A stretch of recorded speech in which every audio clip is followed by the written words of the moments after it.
하나님의 사람들, 하나님께서 사랑하시기 때문에 잘 되는 복이 있습니다. 우리 예수 믿는 모두에게 하나님께서 주시는 축복 항상 넘치기를 주님의 이름으로 축복합니다. 하나님께서 당신의 백성들을 사랑하시기 때문에 잘 되기를 원하시는데, 그런데 이상하게 어려운 일들이 생겨요. 그래서 목사를 찾아와서 상담을 합니다. 목사님, 어떻게 했으면 좋겠습니까? 그러면 제가 알고 있는 성경과 또 제가 살아왔던 경험, 이런 것들을 통해서 또 기도하는 가운데 이렇게 했으면 좋겠습니다 하고 말을 해주면, 들으면 다 동의가 돼. 동의가 되는데 이상하게 마음은 편치가 않아. 그거 참 희한하죠. 그러니까 지식으로 와 닿는 거하고 체험적으로 느끼는 것은 다르더라 하는 거죠. 참 이럴 때 우리가 어떻게 해야 될까? 믿음의 사람, 믿음대로 살고 성경대로 살고 교회 봉사도 열심히 하고 헌금도 드리고 헌신하는데 어려움을 당해. 그런가 하면 아유, 저걸 신앙생활 한다고, 아유, 도대체 저거 예수 믿는 사람 맞아? 그러는데 어려움은 안 당하고 또 잘 살아. 이래서 시험에 빠질 때도 있습니다. 근데 우리가 분명히 알아야 될 것은 하나님의 뜻이다 하는 겁니다. 하나님의 뜻이 있기 때문에 믿음이 좋은데도 어려움을 당할 사람이 있는가 하면, 믿음이 연약하고 아주 믿음이 없는 것 같은데도 어려움을 안 당하는 사람이 있다 하는 겁니다. 살다 보면 위기라고 하는 것은 신앙이 있든지 없든지, 내가 원하든지 원하지 않든지 찾아오더라 하는 겁니다.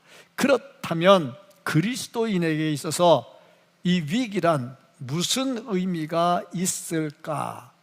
그리고 보니 위기가 오느냐 안 오느냐보다 더 중요한 것은 이 위기의 순간에 어떻게 대처하느냐 하는 거죠. 성경을 보면 믿음의 사람들도 수많은 위기를 겪기도 합니다. 그런데 무너지지 않죠. 이것을 보면 위기가 오느냐 안 오느냐보다 더 중요한 것은 그 위기를 어떻게 대처해 나가느냐 하는 거죠. 오늘 본문 말씀 보면 아브라함이 참 위기를 당했지요. 이때 아브라함이 어떻게 대처해 나갔는가, 이걸 보면서 우리는 어떻게 해야 하는가 하는 것을 찾아 나가야 되겠죠. 분명한 것은 이 위기의 순간에 잘 대처해 나가면 큰 축복이 찾아오지만, 이거 잘못 대처해 나가면 큰 화를 임하게 된다 하는 겁니다. 우리 위기 다 당해봤지만, 다 당해봤죠. 불났잖아, 다 날아갔잖아, 위기 당했잖아. 내가 불나기를 원했어? 안 원했잖아. 싹 다 당해. 성경책 한 권 건졌다며. 저 위기잖아. 믿음 생활 잘했어요, 신앙생활 잘했어요, 집이 불났어요, 다 타고 나올 때 성경책 딱 한 권 들고 나왔대. 맞지? 네, 맞다 그러잖아요. 그렇게 살았거든. 위기가 온다고.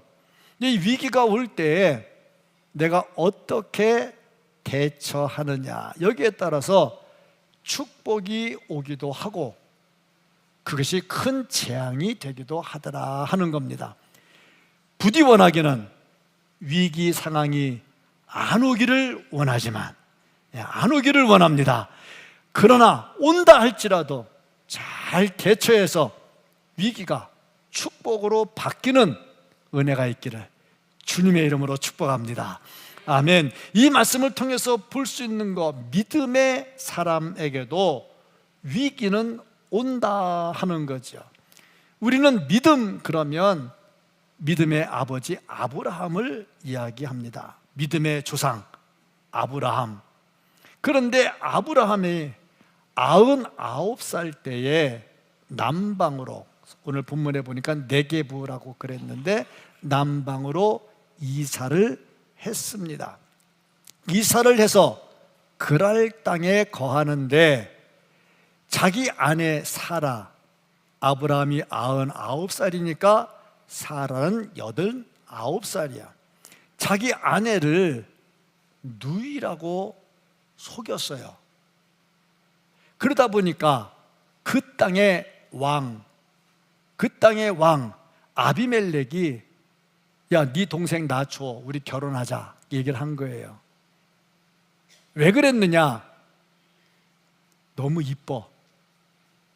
자, 그런데 이 말씀을 읽으면서 참 내가 감동이 되는 게, 사라가 몇 살이라고 그랬어요? 89살이라고 그랬잖아. 너무 이뻐. 달래, 결혼한다고. 부디 원하기는 89살까지 미모를 간직하고. 자, 그런데 이게 이제 문제가 되는 겁니다. 왜? 아브라함이 100살, 그러니까 내년이야. 지금 99살, 89살. 그러니까 내년에 이삭을 낳을 때잖아. 근데 요번에 1년 전에 가가지고 아비멜렉과 결혼하면 어떻게 돼?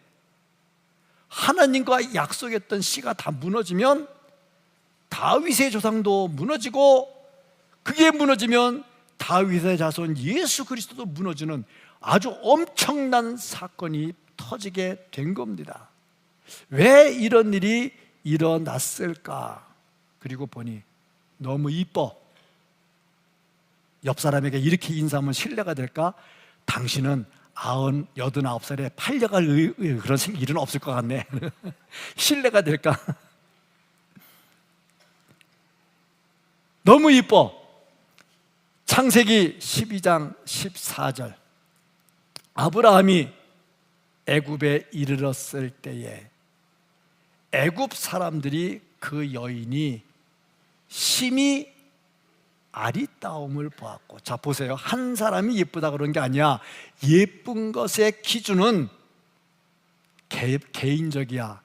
나도 개인적이기 때문에 결혼한 거지. 이게 개인적이야, 개인적. 그 미의 기준은 개인적이야. 그런데 어디 갔어 금방 그 글자?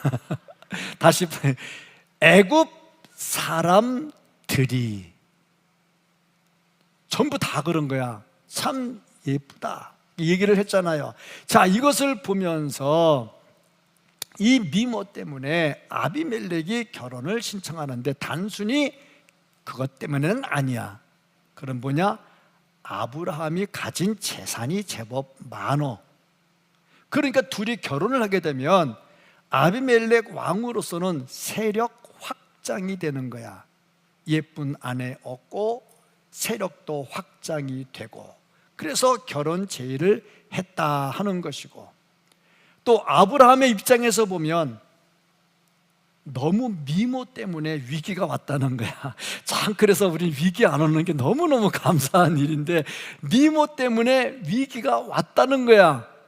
이걸 보면 때에 따라서 축복이 우리를 어렵게도 만드는구나.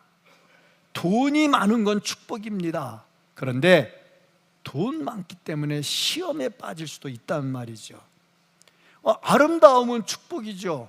그런데 그 축복, 근데 축복이 왔다 갔다 하거든요. 제가 그래도 예전에 몸매는 괜찮았거든요. 근데 아프고 나니까 이제 올챙이가 돼가지고 아무리 옷을 입어도 몸매가 안 나. 자, 그런데 보니까 예쁜 건 축복이잖아요. 근데 축복 때문에 고난이 왔다는 겁니다. 이렇게 고난이 오면 두 가지 현상이 나타나요. 이것 때문에 시험에 빠져가지고 무너지는 사람, 그런가 하면 이것 때문에 더 매달려서 축복의 자리에 서는 사람. 그러니까 악조건이 되면 악조건에 무너지는 사람이 있고, 악조건 때문에 다시 일어서는 사람이 있어요. 이걸 보면 위기가 문제가 아니라 위기를 어떻게 대처해 나가느냐 하는 게 참 중요한 거죠. 위기는 곧 기회가 될 수가 있다 하는 거죠. 때에 따라 육체적 고통, 정신적 고통이 우리의 믿음을 성숙하게 만들어 주기도 합니다.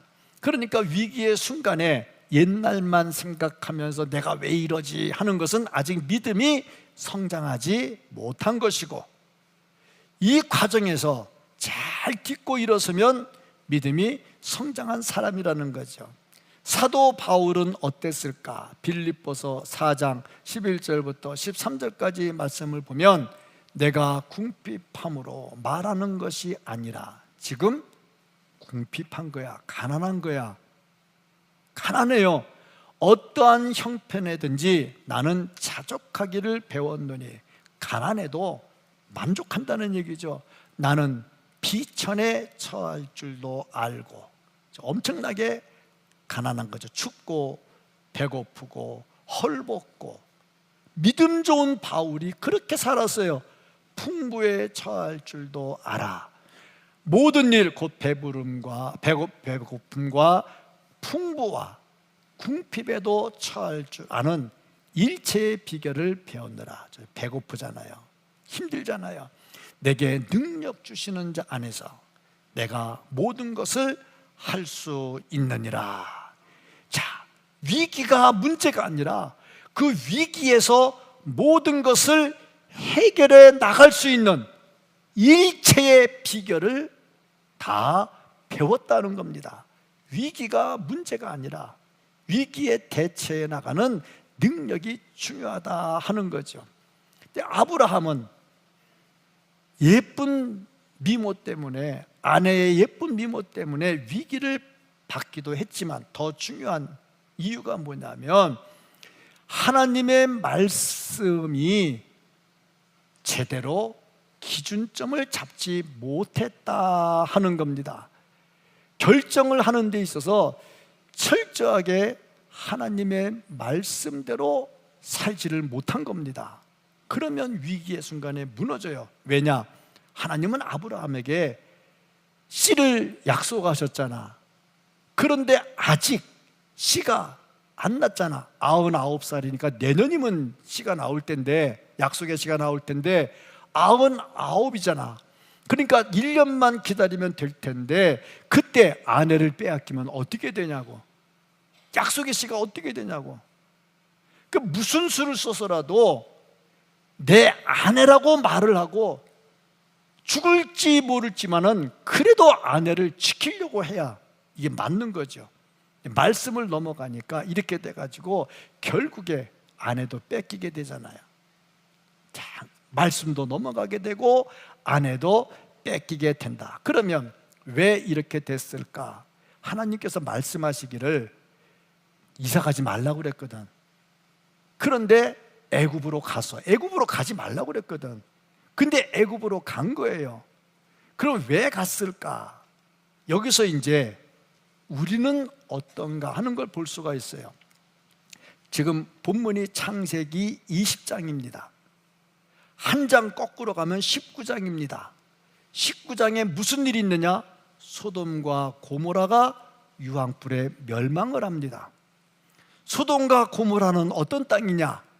롯이 아브라함과 갈라질 때 그 땅을 보니 푸른 초장에 쉴만한 물에, 멸망 직전의 도시가 얼마나 아름다웠는지 천국과 같았어. 그게 소돔과 고모라야. 그러면 아브라함은 어디로 갔느냐? 반대쪽으로 갔어. 반대쪽은 어떤 곳이냐? 롯이 볼 때 살만한 곳이 못 돼. 그런데 거기서 아브라함이 부자가 돼. 하나님의 은혜로 부자가 되지요. 그런데 학자들은 뭐라고 얘기하냐면, 왜 부자가 됐느냐? 땅도 안 좋은데 어떻게 부자가 됐느냐? 이유, 소돔과 고모라를 왔다 갔다 하면서 무역을 한 거야. 부자 동네, 부자 나라에 다니면서 돈을 번 거야. 그래서 부자가 되면서 318명이나 되는 군사를 거느리면서 그 다음에 자기 가족을 다 거느린 거야. 근데 19장에 오면서 소돔과 고모라가 망해버리니까 어디서 돈 벌어? 자기 집에 318명이나 되는 사람도 뭘로 먹여 살릴 거야? 그러다 보니, 야, 이사 가자. 하나님의 말씀은 뭐야? 야, 애국 가지 마. 아니, 하나님, 먹고 살아야죠. 우리는 어떻습니까? 직장 문제 딱, 신앙 문제 딱 걸리면 어떻습니까? 대신방이 쉽지가 않아. 왜? 다들 직장 다녀가지고 대신방이 쉽지가 않아요. 토요일만 하지. 토요일만 하면 우리 바쁘고 설교 준비 경청되게 바쁜 토요일만 하지. 근데 내 생각, 목사 생각, 아유, 한번 월차 내고 하지. 왜 월차를 못 내? 그렇게 되는데, 사람 먹고 사는데 직장 고르는 것도 그렇잖아. 직장 생활 하려고 하다 보니 먹고 사는 문제가 우선이 되잖아. 그러면 신앙이 자꾸 뒷전으로 밀리더라는 얘기죠. 그러니까 아브라함의 문제가 바로 그거다 하는 얘기입니다. 그 당시 그랄 땅은 최고의 시장이었어요. 그러니 가서 먹고 살아야 될 거 아니냐. 그래서 갔다 이 말이죠. 여기서 문제가 되는 게 뭐냐? 경제적으로 유익이 되면 자기 생각대로 하더라 하는 겁니다. 경제적 유익이 되면 말씀을 넘어간다는 겁니다. 예배 드릴 때는 말씀 선포하니까 아멘으로 받아요. 다 아멘 합니다. 그런데 돌아가면 아멘 잘 안 합니다. 그리고 다음 주 교회 오면 하나님, 제가요 말씀대로 못 살아서 죄송합니다 하고 회개해요. 제가 생각하기로는 여기서 아멘하면 직장에 가서도 아멘하고 다음 주 교회에 돌아와서는 하나님 승리했어요, 감사합니다, 이런 기도를 하면 얼마나 좋을까. 목사의 생각이 그냥 단순한 내 생각일까? 하나님은 무엇을 원하실까? 아브라함이 여기서 실패했다 하는 얘기입니다. 위기가 문제가 아니라 위기의 순간에 어떻게 관리하느냐가 중요합니다. 위기 관리, 그만큼 중요하다는 거죠. 이 관리를 잘하면 위기가 축복으로 바뀌기도 하고, 관리를 못하면 저주로 바뀌기도 합니다. 그래서 위기 관리 능력이 있어야 돼. 제가 운동을 워낙 좋아하고 또 운동을 잘합니다.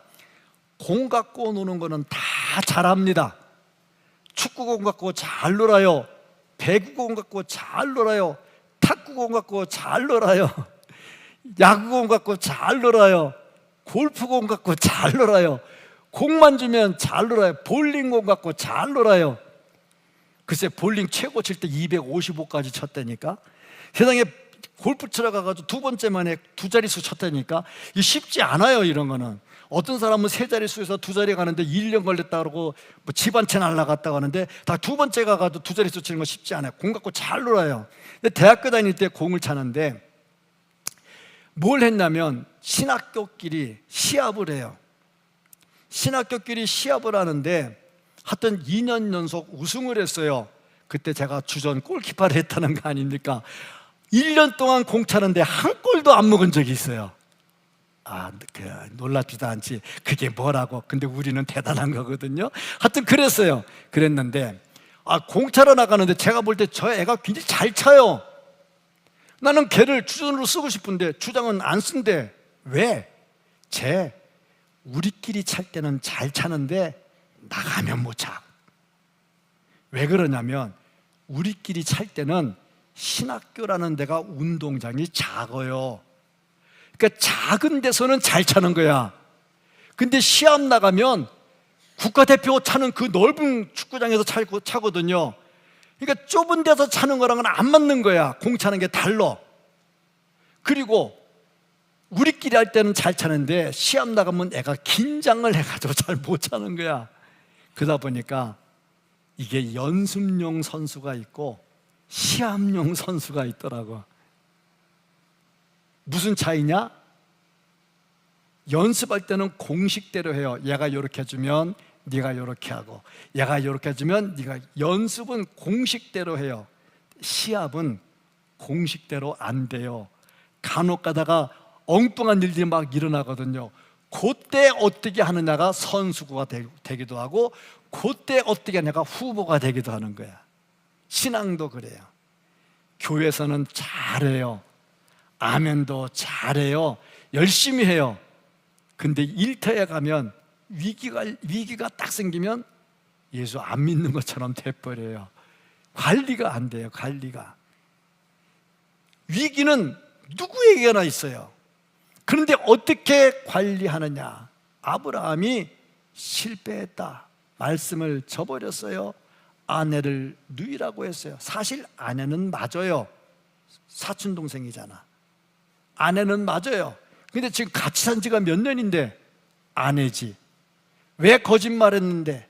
살려고 거짓말하다 보니 다 빼앗겼다 하는 거죠. 참 그리스도인이 이렇게 거짓을 행하면 어떻게 되느냐? 예수님 말씀, 소금이 맛을 잃으면 밖에 버리워 사람들에게 밟힌다 그랬어요. 예수 안 믿는 사람이 거짓말하면 야 임마 너 왜 거짓말해? 그러고 끝나지만 예수 믿는 사람이 거짓말하잖아. 들키면 너 임마 예수 믿는 놈이 왜 그래? 그리고 또 한마디 더 붙잖아. 그건 예수 안 믿는 사람에게 밟히는 거잖아. 메가더 장군, 우리나라 인천 상륙작전을 했던 메가더 장군. 이 메가더 장군이 육군학교 교장일 때 있었던 일입니다. 이때에 국방위원들이 시찰을 나왔어요. 훈련은 잘하고 있는가? 어떤가? 시찰 왔는데 그 국방위원들에게 여러 곳을 안내를 하면서 자기 침실을 보여줬습니다. 침실에 가서 보니 야전 침대, 쇳덩어리로 된 거 야전 침대 하나 덜렁 있고 아무것도 없는 거야. 국방위원들이 이상했죠. 여기서 주무십니까? 예, 여기가 제 생활 터전입니다. 자기 검소하다는 것을 보여준 거야. 자기도 이 사병들하고 같이 지낸다는 걸 보여준 거지. 아, 그렇습니까? 그리고 저녁 시간이 됐어요. 밥을 먹는데 그릇을 꺼내는데 아주 금그릇을, 비싼 금그릇을 꺼낸 거야. 아마 이것은 사병들이나 고위직들 대접할 때 쓰는 거라고 보여주려고 그랬죠. 나는 빈하게 살지만 대접은 잘합니다. 그러려고 보여주려고 금그릇에다가 딱 대접을 해서 식사 대접을 했어. 그리고 돌아갔어 집으로. 그런데 금그릇을 닦다가 보니 하나가 없어진 거야. 그래서 메가더 장군이 조사를 해봤어. 누가 가져갔나? 없어. 그럼 누구밖에 없어? 시찰 왔던 국방위원들밖에 없었던 거죠. 그 전화를 했어요. 죄송한데 다녀가신 다음에 금그릇이 하나 없어졌습니다. 그랬더니 답이 없어. 그리고 그 다음 날이 됐어. 전화가 왔어. 메가더에게. 장군, 잠은 어디서 주무십니까? 침대에서 잡니다. 그때 국방위원이 뭐라고 말했냐면 금접시 하나 없어졌지요. 예, 제가 그거 당신의 침대에다 갖다 놨습니다. 무슨 말이요? 침대에서 안 잔다는 거지. 이거 설명까지 해야 돼? 어째 설명까지 해줄게. 제가 착한 내가 설명까지 해줄게. 그렇잖아. 침대에서 앉았다는 얘기. 무슨 말이야? 거짓말했다는 얘기예요. 남들 볼 때는 아주 검소한 것처럼 말을 했지만 그 얼마나 망신이요. 위기를 모면하려고 거짓말을 했던 아브라함, 완전 망신당하잖아. 네가 어찌 그럴 수가 있느냐? 내가 자칫했으면 네 아내와 같이 부부관계를 맺었으면 어찌 될 뻔했느냐? 꾸지람을 하잖아요. 거짓을 행하니까 이렇게 꾸지람을 듣게 되더라. 창피를 당하게 되는 거죠. 그래서 우리 그리스도인들은 어떻게 해야 되느냐? 위기의 순간에 위기를 모면하려고 거짓을 행할 것이 아니라 반드시 말씀을 근거로 경계선을 분명하게 긋고 넘어서면 안 되겠다 하는 거죠. 신앙이 약해지면 다시 옛 모습으로 돌아가게 됩니다. 아브라함이 아내를 누이라고 속인 게 한 번이 아니요 이미 창세기 12장에 보면 한 번 했어. 그러니까 한 번 거짓말이라고 하는 것을 하면은 계속해서 습관이 되고 반복이 되죠. 근데 참 묘한 것이 안 해야 되는데 자꾸 해요. 마음이 싸워. 해. 안 돼. 그래도 살아야 되잖아. 두 마음이 싸워. 사도 바울도 그랬어요. 로마서 7장 23절 24절을 보면요, 사도 바울이 뭐라고 그랬냐면 이 두 마음이 자꾸 싸워. 마음의 법은 하나님의 법을 따라가려고 하고 육신은 또 육신대로 살려고 두 마음이 자꾸 싸워. 오호라 나는 곤고한 사람이로다. 바울이 그랬어. 그러니 우리는 오죽하겠냐고. 아브라함도 그랬어. 바울도 그랬어. 위로가 돼. 나도 그랬어. 위로가 돼. 그런데 위로받고 살면 안 돼. 그걸 보면서 아, 이건 아니구나. 정말 중요한 것을 찾아가야 되겠죠. 위기의 순간에 모면하려고 거짓을 행하는 자가 아니라 말씀을 붙들고 말씀대로 살고 승리하며 살고, 순간적으로 손해보더라도 손해 아닙니다. 가면 이익이 됩니다. 순간적 손해를 보더라도 말씀대로 살고 교회에 와서 기도할 때는 승리의 고백을 할 수 있는 우리 모두가 될 수 있기를 주의 이름으로 축복합니다. 위기는 누구에게나 있어요. 위기를 믿음으로 극복하면 축복의 길로 가죠. 그런데 정말 감사한 거, 이 위기 속에서 하나님께서 함께 해 주시더라 하는 겁니다. 하나님이 함께 해 주셔. 거짓말하는 순간에 아브라함이 망신당할 때 하나님이 꽉 때려가지고 꽉 꼬꾸라지게 하지 않으셔. 어떻게 했느냐? 잘못했지만 하나님께서 그 위기를 모면할 수 있도록 아비멜렉의 꿈에 나타나셔서 건드리지 마라. 아브라함의 아내다. 건드리면 너 오늘 죽는다. 그렇게 하시죠. 참 아브라함이 잘못했음에도 불구하고 하나님께서 보호해 주셔. 이걸 보면 우리가 완벽해서 사는 게 아니라 부족함에도 하나님의 은혜로 산다는 거야. 왜 하나님이 이렇게 아브라함을 지켜줬을까? 이유, 하나님은 신실하신 분이거든요. 한 번 말씀하면 번복을 안 하셔. 근데 뭐라고 말했느냐? 아브라함에게 씨를 준다고 그랬고 그 씨로부터 분명히 축복이 된다고 말씀을 하셨거든요. 근데 아직 씨를 안 주셨잖아.